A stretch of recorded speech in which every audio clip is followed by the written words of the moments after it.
Olá a todos, sejam todos muito bem-vindos ao nosso curso de Momentos Marcantes de Datas Relevantes da História da Igreja Católica.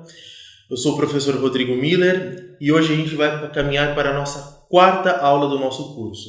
Antes de começar a nossa aula, eu gostaria de deixar o convite a todos para se inscreverem no canal do Instituto Santo Atanásio, para curtir este vídeo e compartilhar com todas as pessoas para que esse conteúdo possa ser relevante aqui no canal no YouTube e que possa de verdade evangelizar as pessoas que estão assistindo.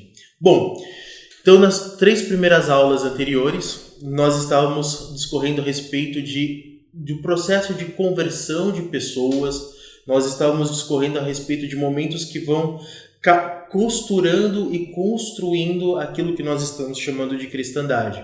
Na primeira aula a gente viu Constantino, na segunda aula a gente viu o papel fundamental de São Leomagno e na terceira aula nós vimos a conversão e o batismo de Clovis, o primeiro rei da França.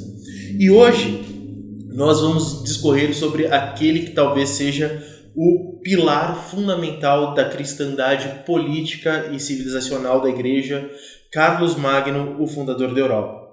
Mas para que a gente possa chegar a Carlos Magno, nós precisamos fazer uma pequena digressão para que a gente possa entender o que saiu de Clovis e por que chegou em Carlos Magno.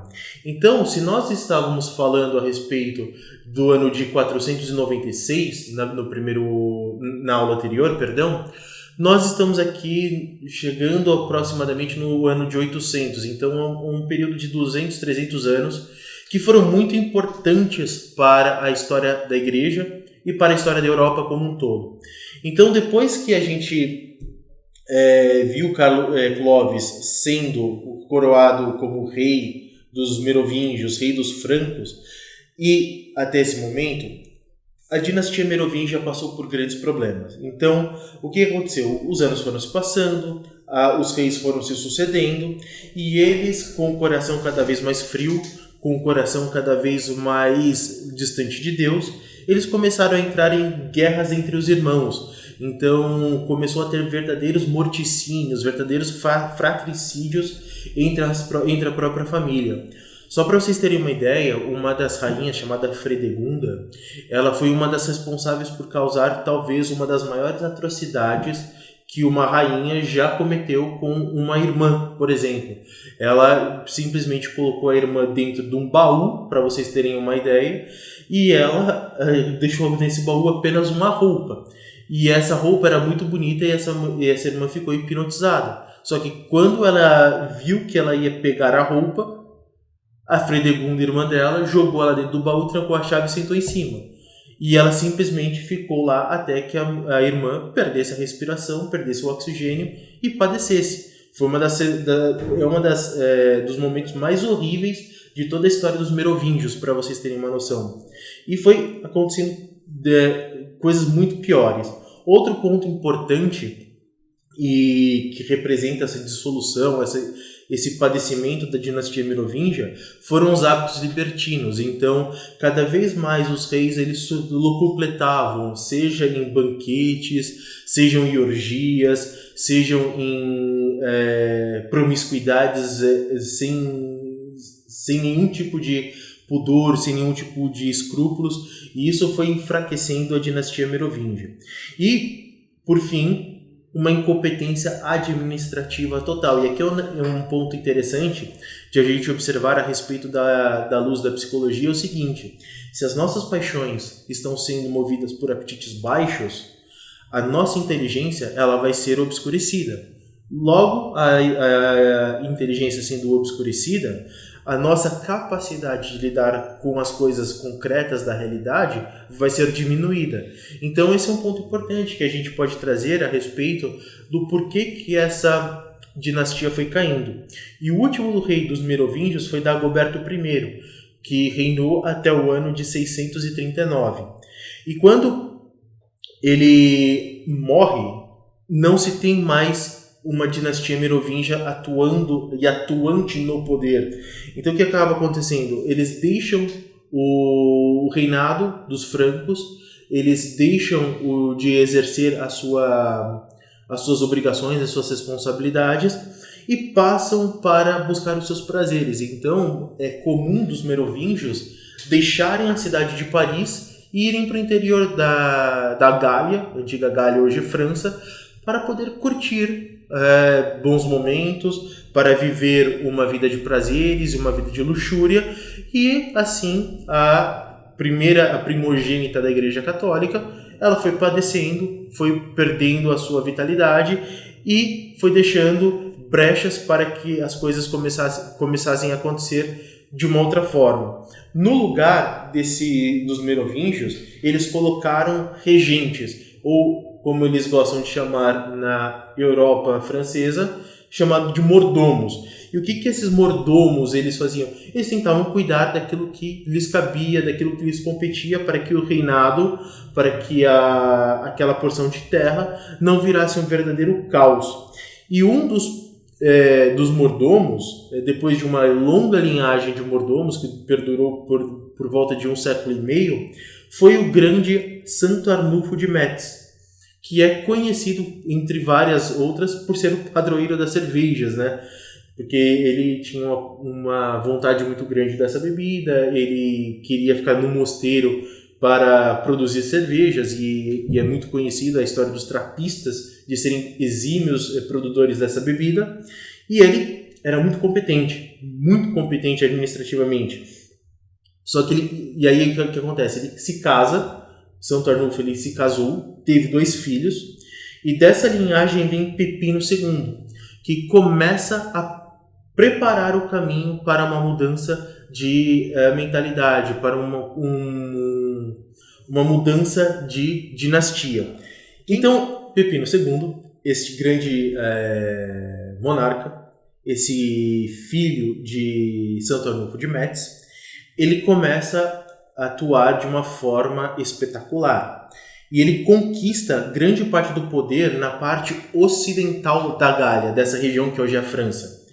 Então, ele ganha poder, ele vai reconquistando terras, ele vai organizando administrativamente a região, e ele vai ganhando muita fama, ele vai ganhando muito respeito entre a população. E ele convida São Wilbond de Utrecht para realizar missões, e aqui está um ponto importante. Ele chama este santo, ele chama essa pessoa para poder ir estabelecendo mosteiros em diversas regiões da França e também de uma parte da Europa Central. E o que acontece? Quando você tem missões e quando você tem mosteiros, abadias, que será inclusive o tema da minha próxima aula, para que vocês possam saber, a cristandade ela começa a florescer, porque por conta da teoria da participação de Santo Tomás, se você tem uma população que reza e o bem vai se acumulando naquela região, as coisas começam a dar certo, a santidade começa a operar e a graça de Deus começa a influir nas almas de maneira mais vigorosa, de maneira mais premente. Então, do pouco tempo de reinado que ele teve, ele conseguiu reestabelecer uma certa ordem que estava sendo perdida pela dinastia merovingia, e o seu filho, Carlos Martel, ilegítimo, aqui a gente deve colocar, ilegítimo, ele assume o trono depois da sua morte, depois da morte de Pepino II. E qual que foi a grande importância de Carlos Martel para toda essa construção? Em primeiro lugar, ele amplia a vocação missionária do pai, levando os monastérios para além do rio Reno, que é o rio que corta basicamente a Alemanha, entre a Alemanha ocidental e a Alemanha oriental. É um rio muito importante para a história da Europa, é um rio muito importante para a história da cristandade, porque nesse rio, às margens desse rio, a gente vai ter catedrais belíssimas, como a Catedral de Colônia, e a gente vai ter uma cidade fundamental que eu vou falar hoje, que é La Chapelle ou Aachen, cidade fundamental para toda a cristandade. Um outro ponto importante é que ele foi o responsável por enfrentar os muçulmanos que estavam invadindo rapidamente a Europa. Só para que vocês possam ter uma ideia, isso aqui está se passando por volta do ano de 730, 720, certo? E os muçulmanos, eles em menos de 100 anos de sua existência, eles saíram lá da Arábia Saudita, hoje, e eles chegaram até os portões da cidade de Bordeaux, no sul da França. Então foi uma conquista muito rápida, foram desenvolvimentos muito violentos. Eles subjugaram basicamente a Península Ibérica inteira, somente uma porção norte, o conhecido Reino das Astúrias, com Dom Pelágio sobreviveu de cristão naquela região, e a partir daí vocês conhecem essa história como chamada a Reconquista da Península Ibérica. Então era uma situação de muito potencial perigo, porque boa parte da Europa Ocidental, a França principalmente, ela estava sofrendo com instabilidade. Os muçulmanos chegando com grande velocidade. Ou seja, possivelmente poderia ser o fim de toda da recente França que estava sendo construída naquele momento histórico. E uma batalha fundamental tomou ponto nesse contexto inteiro, que foi a Batalha de Poitiers, travada em 732. Essa vitória e a vitória de Carlos Martel foi fundamental para conseguir salvar parte da Europa Ocidental e conseguiu fazer com que boa parte da cristandade se mantivesse de pé.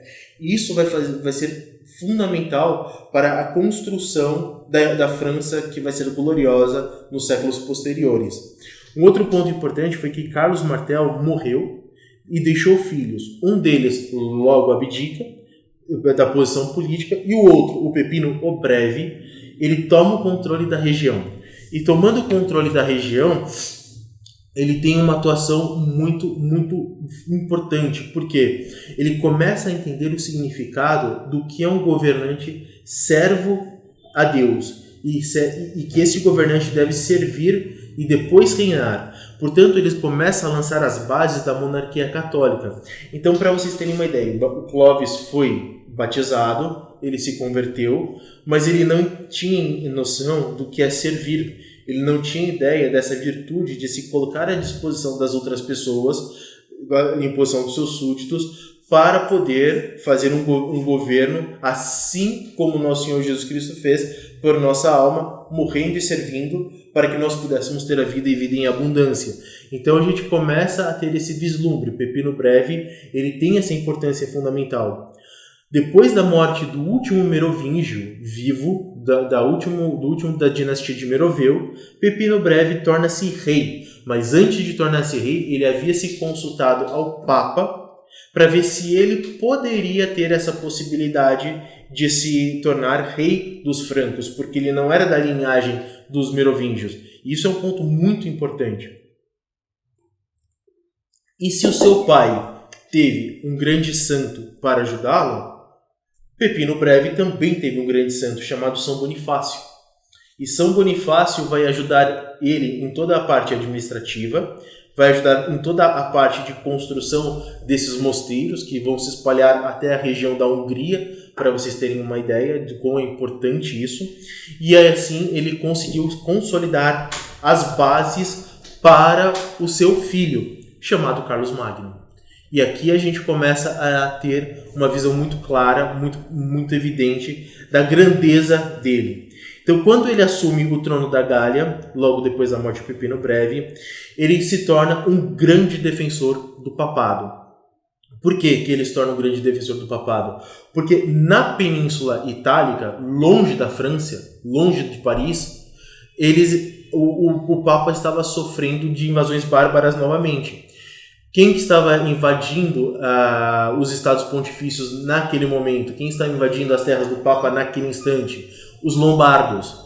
Os lombardos, para quem não sabe, é um povo bárbaro germânico que localiza-se hoje mais ou menos próximo da região da Suíça. E eles começaram a descer no território, começaram a descer na Península Itálica e ameaçaram o Papa. Então, o Carlos Magno percebeu essa dificuldade, percebeu essa ameaça e leva os francos para combater os lombardos, para proteger, em primeiro momento, o Papa Adriano I e depois, em um segundo momento, o Papa Leão III, que vai ser um grande responsável por levá-lo a uma coroação, levá-lo a um grande momento de estabilidade e de glória da cristandade. Ele era um rei grande, destemido, ele tinha virtudes heróicas, ele sabia da importância de ser católico, ele comungava diariamente, ele se confessava semanalmente, tudo para mostrar a importância da vida espiritual para que as pessoas possam ter grandes reinados e que possam desenvolver verdadeiramente um reinado segundo a luz do Evangelho de Nosso Senhor Jesus Cristo. Ele, além disso, ele conseguiu ampliar o território dos francos e ele consegue estabelecer um reinado próspero. Isso é muito importante, porque essa prosperidade material vai permitir com que a França consiga defender o papado de maneira mais profunda e de maneira mais evidente. Um outro aspecto importante de Carlos Magno dentro dessa construção foi que ele foi responsável por codificar as leis dos pagãos e deixá-los debaixo da doutrina católica. E aqui que está importante. O que ele fez dentro desse mundo, dessa cristandade em construção? Ele primeiro colocou as leis que as leis seriam o batismo obrigatório de crianças. Olha que interessante isso aqui. As crianças pagãs não eram batizadas, mas a partir do momento que Carlos Magno foi conquistando os territórios, o batismo tornou-se obrigatório para todas as crianças, o que mostra que as leis da igreja devem sim penetrar no tecido social para que ela possa se espraiar. Um outro ponto importante foi que ele proibiu o culto às árvores. Era muito comum entre os pagãos daquele momento cultuarem os diversos tipos de árvores. Para vocês terem uma ideia do quanto isso é importante, na Europa hoje, se vocês pegarem o mapa, vocês podem clicar aí e ver Floresta Negra, que é uma floresta que fica no sul da Alemanha. E nessa região, a quantidade de cultos pagãos que eram ofertados por diversas divindades e por árvores era muito absurdo. E Carlos Magno, quando soube desse tipo de culto, quando soube desses fatos, ele ficou totalmente atônito. E ele falou assim, não, é necessário que a gente combata. Então, olha que isso aqui é interessante. De um lado, o governo propagando a doutrina católica e a economia da salvação com o batismo, e do outro lado coibindo e combatendo aquelas práticas religiosas que são contrárias à fé de Nosso Senhor Jesus Cristo. Este é um ponto importante que Carlos Magno vai trazer, que vai consolidar a cristandade de uma maneira mais ampla. Só que a grande contribuição de Carlos Magno para a construção dessa Europa, para a construção dessa França, foi que ele foi responsável por revitalizar todo o ensino. A preocupação de Carlos Magno era com a capacidade de escrita. Olha que interessante, Carlos Magno ele sabia falar 3 idiomas perfeitamente, mas ele não sabia escrever em nenhum aspecto. Ele não sabia pegar um instrumento de escrita e saber colocar aquelas línguas no papel. E por que isso é importante? Porque a cultura e a doutrina e os ensinamentos dos santos, todos eles foram eternizados pela escrita nos livros. E ele sabia que uma população que não sabia escrever era uma população que não saberia se perpetuar de forma culta, que se perpetuaria de forma mais evidente dentro de todo o aspecto civilizacional que a cristandade propunha. E esse é um ponto muito importante de Carlos Magno. Então ele está preocupado com a educação. E o mais interessante de todo esse processo é que ele, de forma intuitiva, ele começou a ver, era necessário primeiro escrever, ter o domínio das letras, para depois ter o domínio do ferramental mais prático. Então, de alguma forma, ele estava defendendo o trivium e o quadrivium, que era a base da educação clássica dos gregos. Isso é muito importante, porque a partir do momento que as pessoas dominam esses dois pilares, o trivium e o quadrivium, eles estão prontos para poder acessar toda uma gama de conhecimento, toda uma gama de filosofia que vai potencializar ainda mais a sua vida intelectual, e potencializando a sua vida intelectual, eles vão potencializar a sua vida espiritual, porque um dos pressupostos importantes é que a gente primeiro precisa conhecer e conhecer muito bem para depois amar. A gente não ama o que a gente não conhece. E a gente só vai conhecer cada vez mais as coisas se a gente tiver essa profundidade na vida intelectual para chegar cada vez mais a uma facilidade de compreensão e de contemplação ao próprio Deus. Então, o que ele faz? Ele chama o bispo Alcuino de York, portanto um saxão, para fazer aquilo que ficou conhecido como a Renascença Carolíngia. Então, Alcuino, ele constrói uma escola que vem se chamar a Escola Palatina, e dentro dessa Escola Palatina, as pessoas que vão estudar lá têm acesso à literatura, têm acesso à gramática, têm acesso à filosofia, principalmente de Platão, naquele momento, que circulava de maneira mais evidente na Europa, e todo o tipo de sorte. E Carlos Magno, vendo toda essa questão, vendo essa difusão, vai perceber que dentro da Escola Palatina você tinha estudos de literatura, de artes, de filosofia, o platonismo, que naquela época era muito evidente dentro da Europa, e tudo isso foi consubstanciando em um reino mais vigoroso, um reino mais forte, que possibilitava que as pessoas fossem cada vez mais inteligentes. Um outro ponto importante dentro dessa Revolução Carolíngia foi que ele recuperou os clássicos, então ele colocou diversos monges para copiar as coisas, para copiar os livros, e daí que vem a ideia dos monges copistas, né, que vão trazendo esse material, amplificando a quantidade de material disponível. E uma invenção importante de Carlos Magno é a chamada minúscula carolíngia, porque até aquele momento os livros todos eles eram escritos de que forma? Só em caixas altas e todo rebuscado. E esse rebuscamento no papel, muitas vezes, dificultava a leitura. Só que quando você traz as letras minúsculas para um alfabeto gregoriano, por exemplo, fica muito mais fácil você entender. Então, o A, o Azinho, o B, o Bzinho, vai fazendo com que as pessoas entendam de maneira mais clara aquilo que está sendo colocado no papel. E isso foi de uma revolução tão grande que fez com que crianças tivessem uma capacidade de estudar muito mais rápido do que tinha tido até aquele momento. Então, por todos esses seus feitos, por toda essa sua dedicação à igreja, dedicação à França, ele pôde receber no dia 25 de dezembro de 800, portanto no Natal daquele ano, a coroação pelo Papa Leão III de que ele seria o imperador da Europa. E olha que interessante, a Europa ela não tinha imperador desde o Império Romano.